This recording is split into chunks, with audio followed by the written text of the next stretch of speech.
Atalanta mundi me shifrat 1-0 Romën në ndeshjen e të shtunës në darkë në kampionatin italian duke siguruar pikë të rëndësishme për t'u afruar më shumë grupit të skuadrave që luftojnë për një vend në Euro. Një fitore që pasi protagonist berat gjimshitin perfekt në këtë sfidë ndaj skuadrës së drejtuar nga ish trajneri i bergamaskëve Giampiero Gasperin duke lënë pas krahave gabimin e rënd me Interin që solli fitoren e zikaltërve.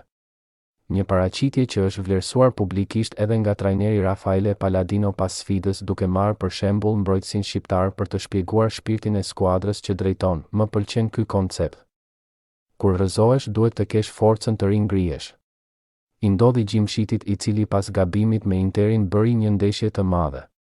Atalanta nuk u dorëzua kurrë dhe reagoi duke marrë me forcë të madhe këtë fitore të rëndësishme, tha Palladino para mediave pas përfundimit të ndeshjes. Tani Atalanta është në kuotën e 25 pikëve dhe e sheh veten 5 pikë pas Komos që mban vendin e 6 që siguron praninë në kompeticionet europiane në sezonin e ardhshëm.